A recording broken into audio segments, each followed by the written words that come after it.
It has been for me a great privilege to be present here on this occasion of the 23rd Founders' Day, because I have been able to see firsthand something extraordinary that has been taking place here. Something which has its genesis in an effort that began more than 100 years ago.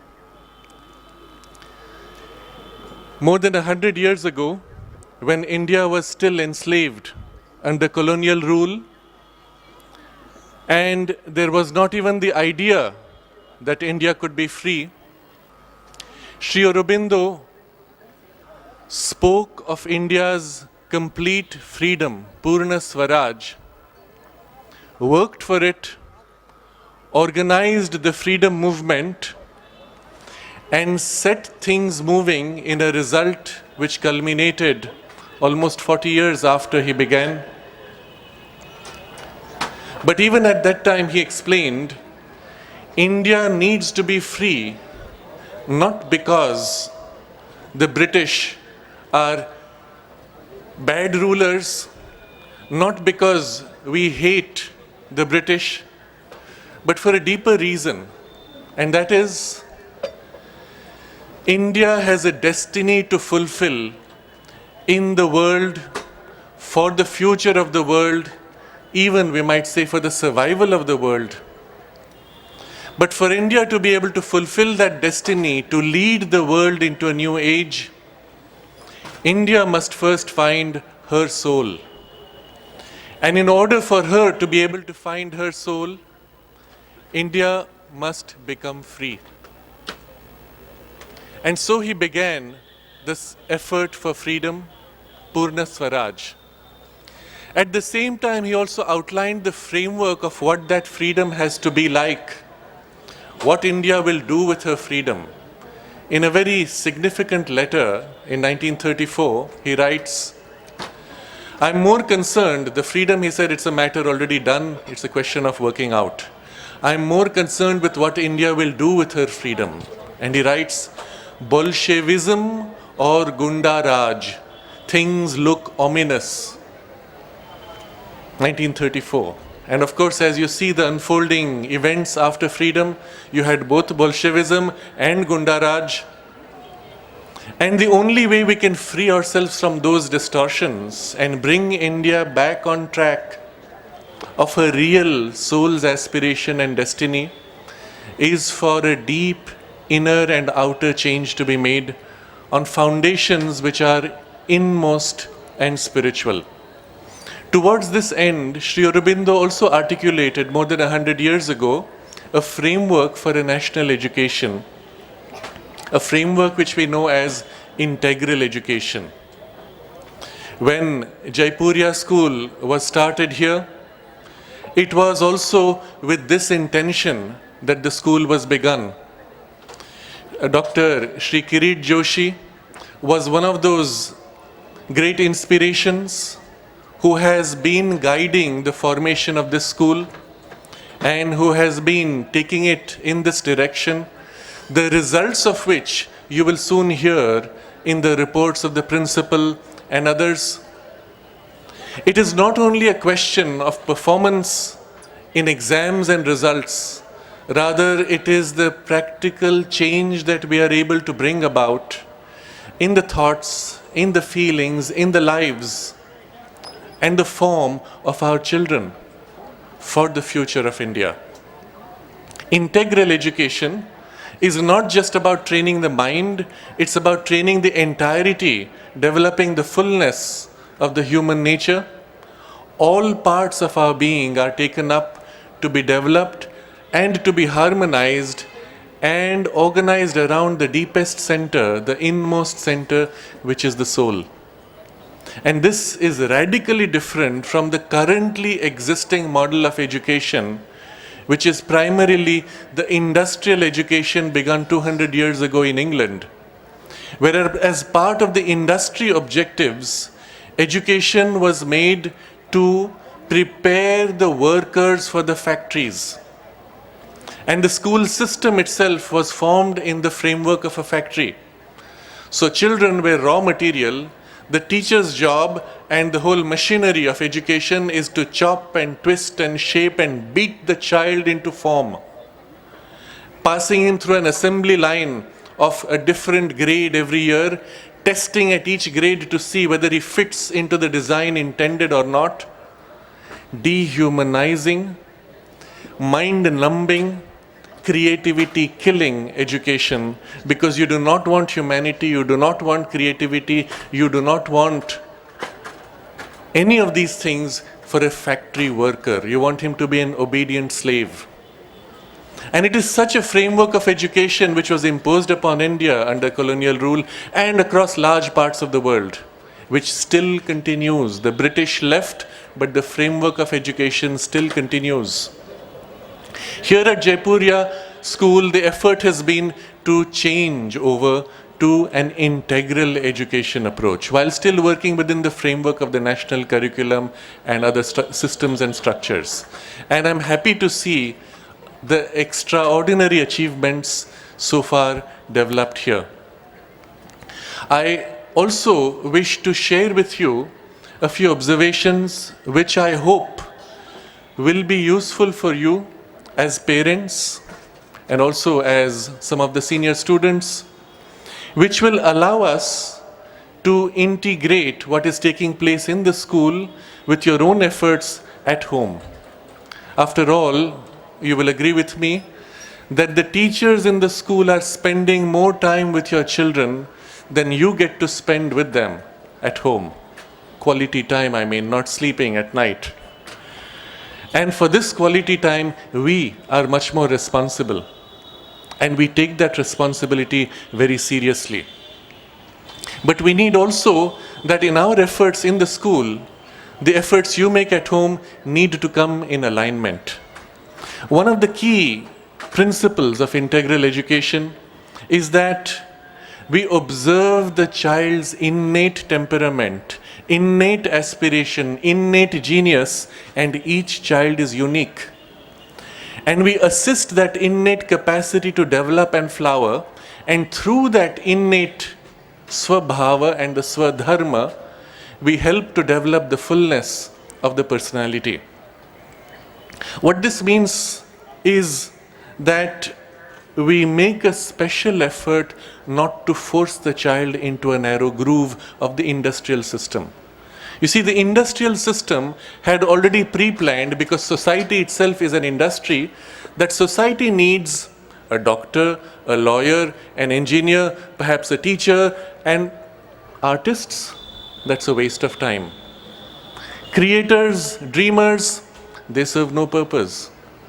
People who have some extraordinary talent, they don't fit into the machinery of society. And so the whole system of education was intended to cut out all creativity, to create this left-brained, unbalanced personality. But our effort is to encourage equally the right brain and creativity. And so do not limit your child to a fixed career. Especially now, at this age where they are, it is important that we give them as wide a base as possible. Yes, you have your dreams as parents for your children. They also have their dreams of what they want in life. But none of these dreams are really what the child's innate aspiration is. And therefore, with all the dreams and goodwill we have, we should not lock them into a narrow groove. Allow rather a wide base, as wide as possible, and then let them find their way in life. Especially, I would say that do not impose your fixed ideas. What happens often at this age is that the child's innate yearning to fulfill himself, the Purushartha instinct, comes in very strongly. And each time we try to pressure the child into a groove, there is a strong and sharp reaction. And perhaps as parents, you do not understand why. Here is my child who only 10 years ago was so obedient, we just had to tell him do this, don't do that, and he obeyed, and now he is coming into this revolting mood. What's gone wrong? And we must recognize that in the natural unfoldment of personality, as the mind is developing and coming into its own, nature's instinct is to form the separate individual and the separate ego center through which this child will be able to function independently in life. And so at that point, every attempt to impose leads to a reaction or a rebellion. But don't worry, it's only a passage. Once this formation of individuality is complete, on his own, the child will begin to now reach out and connect with you, with society, on a new foundation, as an equal, as a leader. And for that, you need to step back briefly to allow this leadership capacity to develop. Especially, we need to remove the old habit of criticizing, judging, or punishing. Yes, in the past, we have been critical when our child failed at something. But at this age, you cannot.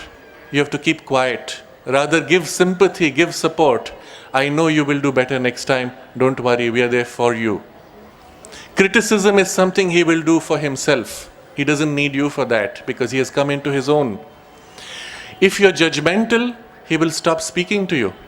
He will stop sharing with you his inmost thoughts and feelings, because each time he shares what is true to him, you come across as pushing hard against what he is. And if you want your child to be a friend, then it is best you cease to judge and just let him be, let her be. We say, and there's an old Sanskrit saying, as the child comes into his own at this age, putram mitravad acharet. Treat your children as friends, as equals, and you will find they will begin to open their hearts to you quite freely and share with you their inmost thoughts and feelings. At the same time, if you can also recognize that here in the school, we make an effort as teachers. We love them as much as you. We also have responsibilities for which we are accountable. As for example, you expect that your children would come out first, would win awards, would perform well in exams. But our responsibility goes beyond that. Not only for them to perform well in exams, but for them to be ready for life. And life is not about exams. Life is not about awards. Life is about dealing with uncertainties. Life is about taking decisions when there is nobody out there who can tell you what's right and what's wrong. Life is about facing the consequences of your decisions and overcoming hurdles on your own and asserting and realizing a dream. And for that, we need to help them grow very differently. It would be very easy to train them just to pass an exam, and they would do very well. But when they would meet life, they would fail. Our goal being to prepare them for life, they will also pass exams well and win awards. That is incidental to life. And as you will see, they are doing very well. We have no doubt about that. But it is what happens after that we are concerned with. And we would want that you trust us more. That you respect the efforts of the teachers being made here. And then together, we can work together to be able to help, nourish, nurture our children as much as possible. There is another point I wish to make, that things are changing all over the world in a way that has no precedent. We are at the cusp of a major evolutionary breakthrough. And the human mind itself is undergoing a profound change, the likes of which we have no precedent to refer to. The children today think differently. And I want to point to two characteristics. If you can recognize them, if you can assist them, you will find it easy to work with them. The mother observed that a large number of souls are coming in today who are already ready, mature, and developed. Just because they're in a small body does not make them in any way inferior to you and us as adults. But these souls are special, and she said there are two signs by which you recognize them. First, they know exactly what they want. Sometimes a 2-year-old, a 3-year-old will tell you this, not that. And second, they don't tolerate authority easily. Do you recognize these two things in your children? Don't be surprised. But there is a change coming into the mind. The mind is thinking differently, and I will point to two characteristics of the mind emerging in humanity. First, nature has chosen to move from narrow specialization to wide, multidisciplinary, multifaceted, all-encompassing knowledge. Wideness and universality is being emphasized at the cost sometimes of depth, of specialization. But do not worry about that, because as your child's mind widens to embrace all possibilities and all knowledge, when the wideness is complete, he will of his own choose a special focus in which he will develop on a wide foundation. A tall building on a narrow base is shaky, unsure. But a tall building can grow taller still when it is on a wide base. But you must allow the time for the wideness to be completed and then for the depth to develop subsequently. Do not be in a hurry. Trust the innate urge deep within the child. The second character of the mind emerging is, unlike the way we were taught, you must plan your life, you must be secure, you must be sure, take the next step only after everything is in place. Unlike this mindset, they are prepared to enter life without any assurances, without any sureties, to find their way as they wander, trusting that they will be helped. The turn is away from fixed intellectual, narrow, mental, secure planning towards more feeling your way. Feeling and trusting in a deeper intuition, in a deeper help. Perhaps they may not use these words, but this is innately the turn of their svabhava, of the new mind that is emerging in humanity. And if we recognize this, we will know what to support and how to help them. And after all this, there is one reference, one certainty which you can help them to find. And that certainty is not in the circumstances outside, it is within them. In fact, as we see, the world is moving more and more rapidly towards greater and greater uncertainties. The last 5,000 years of change are nothing compared to the last 500 years, and the last 500 years are nothing compared to the last 50 years. And in the last 5 years, we have seen more change than the last 50 years. There is a geometrical progression and an acceleration of the rate of change, and with it, huge uncertainties. You cannot plan for what will happen a year from now because there are so many disruptive changes. Disruptive technologies are only one part of it. Disruptive economics, disruptive social changes. We cannot plan. And there is only one certainty deep within our heart. In that space, when we become very quiet in our emotions, when we are no more agitated or disturbed, in that space behind our emotions, there is a silence, a stillness, a core of purity, and a flame of aspiration that burns within. And that flame is the flame that chose to take birth in your home as your child. Respect that, nourish that. Help your son and daughter to become conscious of that presence deep within and use that as the one sure, certain reference. In anything you do, and this is the age when your children will want to experiment with new things, tell them that in anything you do, feel deep within you. If you feel uncomfortable, don't. If you feel comfortable, go ahead, you are safe. A very simple reference which we ourselves as parents and teachers must practice, but also which we must bring to our children as the one safety, the lamp that will take them through the storm and bring them to fulfillment of their highest aspirations. In this whole process, we will be with you in every way, all through as committed as you are to your children.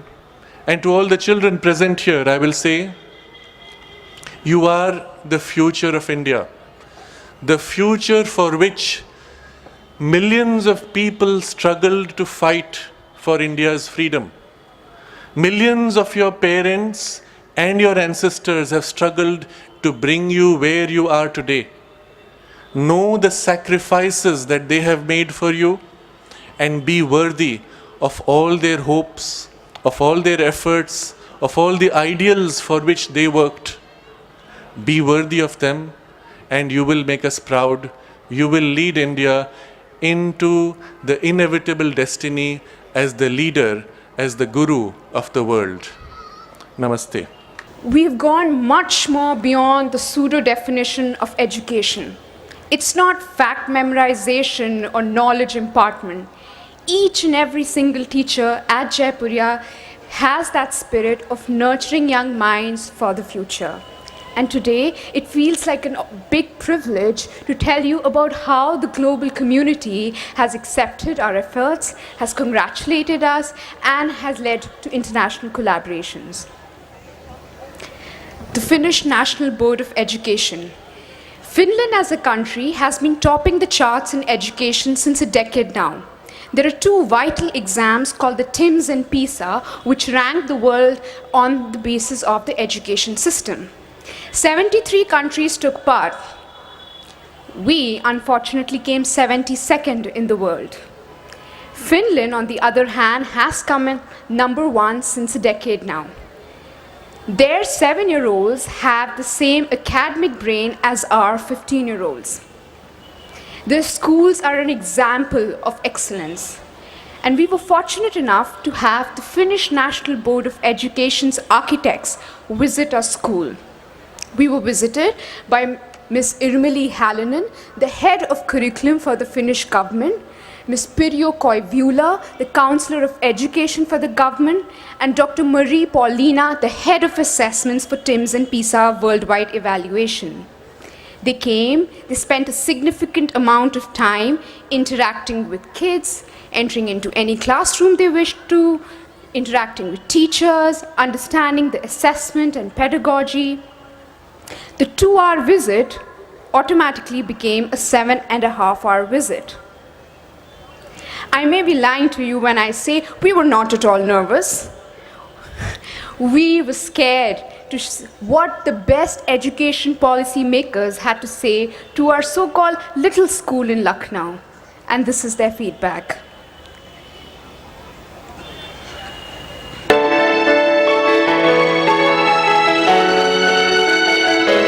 We all bring our best greetings from Finland. It's up north and we have been flying overnight. We arrived this morning and we never could guess what kind of wonderful day we will have. We have been visiting this school and been here many hours. We have seen many activities, many classes, many teachers, and many pupils and students. We have seen smiling faces, polite behavior, eyes full of joy of learning, everybody working in a very active way. We have seen very good teachers, very inspirational teachers, and many kinds of activities. We have seen music, arts, dance, different lessons, maths, science, and so on. Everybody has been working so hard, but not hard in any bad way, but in a very nice way, in a very joyful way. And guess what? Can you guess what I see at the moment when I look at you? I see beautiful faces, nice smiles, eyes full of joy of learning, eager to learn, eager to work. And this is because the spirit of this school is like that. This is an amazing spirit you have here in this school. My colleagues and we have been traveling in many, many countries. We have seen many schools, very good schools, but we have never seen anything like your school. You can be so proud of your school. This is an amazing school. This is, I could say, the best school in the whole world. The best school in the world by the country that's topping the charts was an honor and privilege. This led to a formal partnership between the Finnish National Board of Education and St. Amar Jaipuria, a privilege which no school in India has got till now. This partnership would improve the ongoing development that we have with teachers. It will bring access to our students to the best schools, and any property published by the Finnish National Board of Education will be considered a property of St. Amar Jaipuria.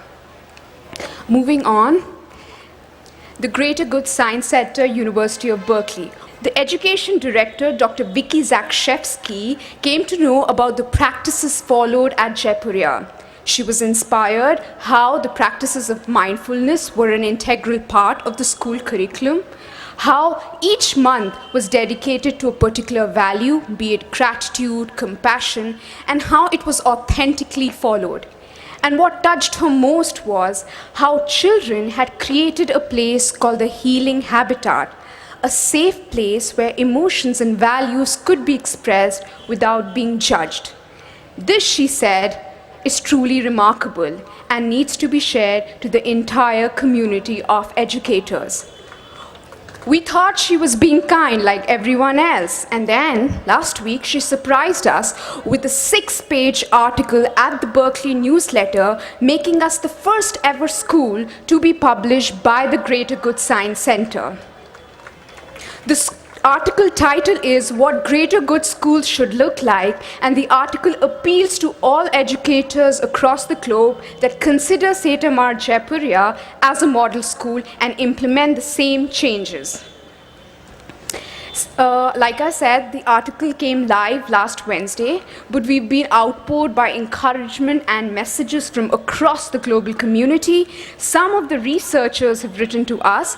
One of the emails that you see here is by Dr. Kristen Neff.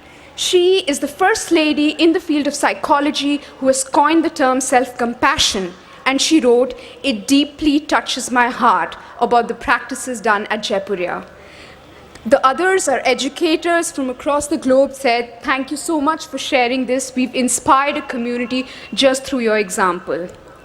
Organizations have written that we're discussing this in staff meetings. I'm so grateful for the school for giving us an example of how to do this. Moving on, Teachers Without Borders. St. Amar Jaipuria believes in an ongoing professional development of its teachers. Teachers Without Borders is an international organization with its headquarters in Seattle.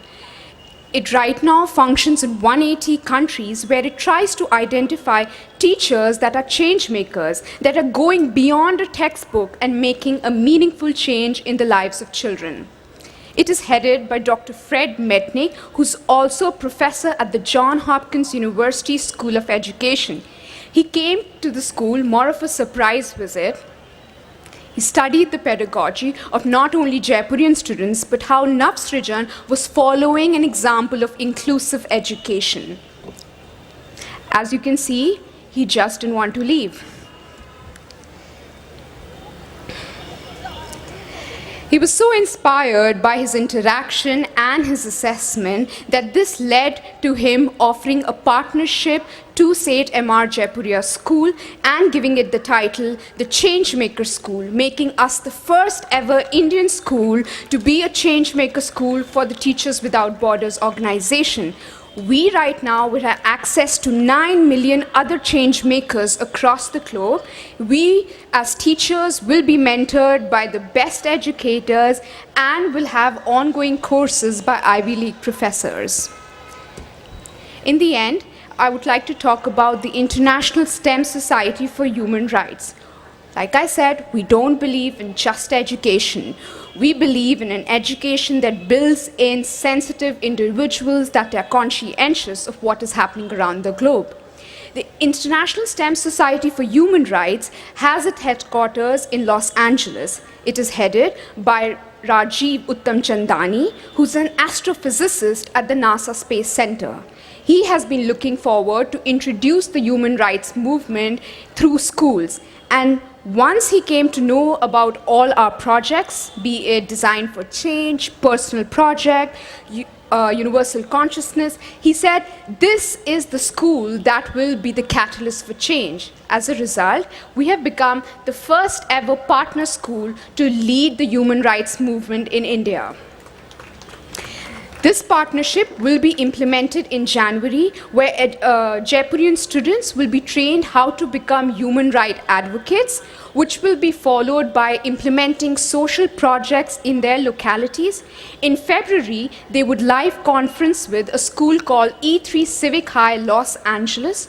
We hope this meaningful dialogue creates not only cultural sensitivity, but creates leaders for tomorrow. I would just like to end that these are just a few of the collaborations, and they've just been possible because of the authentic, sincere work put in by students and the teachers, and most importantly, the constant encouragement given by the parent community. We hope if you keep giving us blessings like these, we will surely achieve many more such laurels. Thank you. I now invite our newly appointed and charming Vice Principal, Mrs. Asha Chadda, to propose the vote of thanks. Good evening, ladies and gentlemen.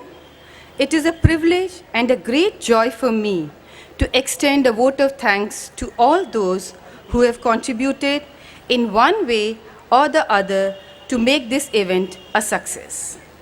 I would like to take this opportunity to thank our chief guest, Shri Sraddhalu Ranade, both for his valuable presence here amidst his busy schedule and his inspiring and motivational speech. His ideas and philosophy have always inspired us. He has brought here with him and shared with us his knowledge and his experiences. Sir, you have guided us in the right direction, and we appreciate that. Thank you, sir, for your invaluable contribution. We are truly indebted. Though words are not enough to express our gratitude to our Vice Chairperson, Anjali Ma'am, I shall try. Her tireless efforts, her spiritual and motivational words, her vision have inspired us and molded our lives in a better form. Thank you, ma'am, for being here to inspire the teachers and the students to express their talents and hard work. We seek you out for guidance today and in times to come. Ladies and gentlemen, our principal, Mrs. Pramini Chopra, has been the driving force behind this whole process. Her vision, interest, guidance, and hard work has culminated in another success story. I wish to thank her for the efforts she has put into making this event a grand success. I acknowledge our Vice Principal, Dr. Anupam Vidyarthi, for his invaluable support and guidance and help at each and every step. I would also like to acknowledge the dedication and meticulous planning of our Senior Headmaster, Mr. Vinay Pandey, and Academic Coordinator, Mrs. Nikhat Khan, our Middle School Headmistress, Dr. Sandhya Agarwal, and Academic Coordinator, Mrs. Deepti Avasthi, without whom this event would not have been possible. It is my privilege to extend my vote of thanks to the teaching staff whose hard work and attention to details made this function possible. We are very fortunate to have a team of dedicated and self-motivated teachers like you all. I cannot thank everyone enough for their involvement and their willingness to take on the completion of tasks beyond their comfort zones. Together, we would like to express deep gratitude to all of you for all that you've done for this event. I express my deep appreciation and acknowledge efforts and innovative ideas of our school counselor, Ms. Anam Zaidi, to make this school a more beautiful and meaningful place for children as well for the teachers. I convey my thanks to our administrative managers, Mrs. Alka Arora and Mr. Suren Pandey, for their assistance and acknowledge the support rendered by them. I also wish to thank the students who have participated with full enthusiasm and interest. Everyone deserves congratulations for a job well done. Now, I want to state that we are all most grateful to all our parents who are present here this evening. We thank you all for being with us today and always. Thank you all once again, and we look forward to an extremely entertaining cultural evening. Creative display of our annual activities and the record of our accomplishments. Here in Jaipuria, the students are taught how to assemble a chronicle. The articles are written, edited, rewritten and proofread until they are perfect. A chronicle represents the efforts of the students and the various school departments. I request our chief guest, Shri Sraddhalu ji, our vice chairperson, Anjali ma'am, our principal, Promni Chopra ma'am, and the entire editorial board to release the School Chronicle 2014-2015.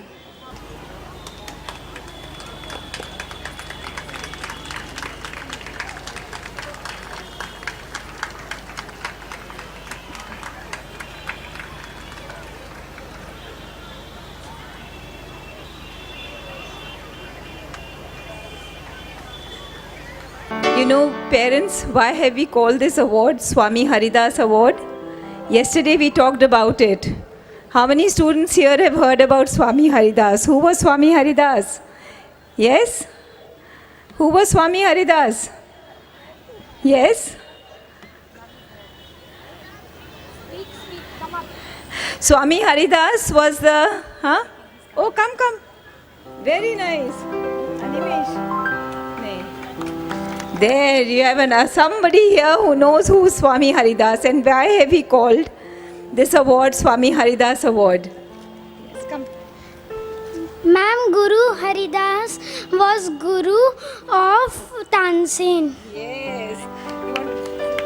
Very nice, exceptional. So Swami Haridas is a small story.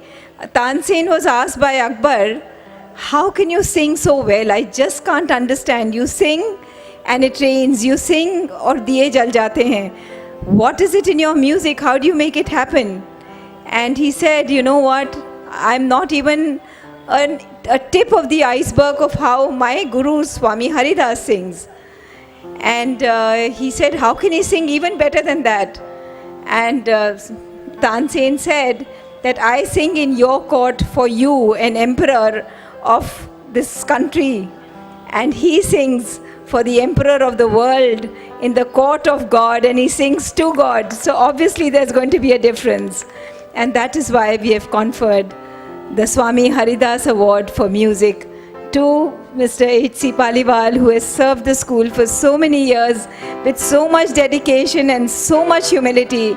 This 200-piece orchestra was possible only and only because of Mr. Paliwal and his team. Thank you, Mr. Paliwal, for being there.